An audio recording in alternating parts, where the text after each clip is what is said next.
Everything is great. I wanted to come and talk about a quick story that I was reading in Philip Kotler for the brand Lego.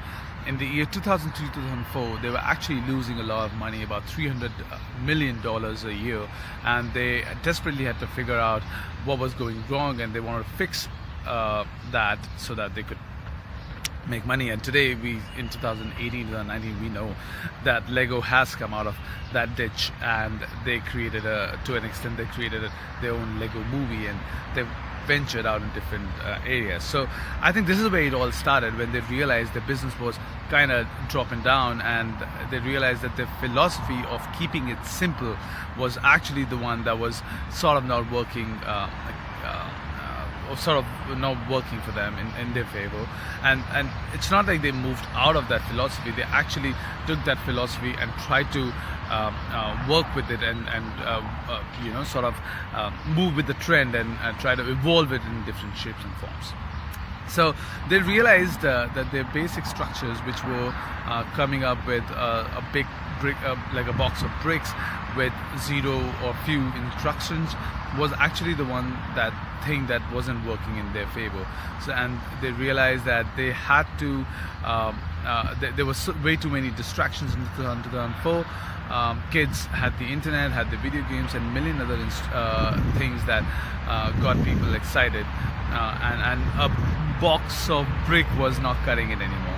So they realized that they had to figure it out, and they tied up with a lot of other franchisees and brands and movies to come up with custom toys for those things, and they latched on with trends, and they created stuff on a timely basis. In fact, to an extent that they made it a point to make sure that 60% of their core product was only produced for a single year and would not be repeated the next year.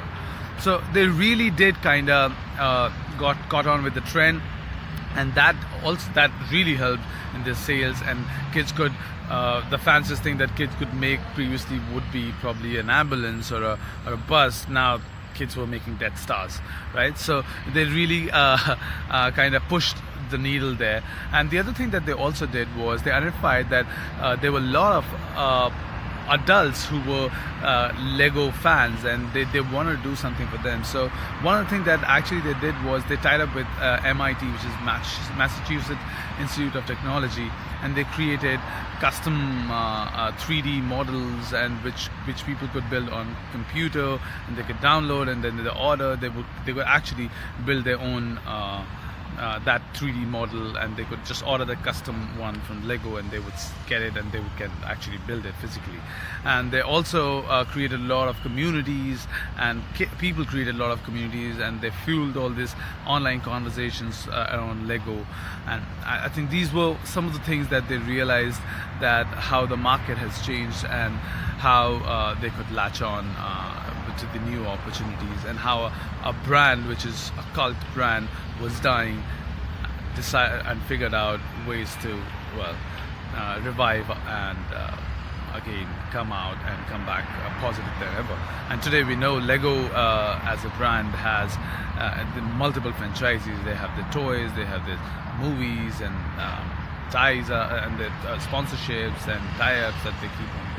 So very interesting how the technology and the changing environment opens up new opportunities. I think it all starts with listening to customers, because that's the best way to learn from things. And I think a lot of businesses do miss out on this. They assume a lot, and they move on with their assumption. Let me know your thoughts on this. Cheers. Have a very good day.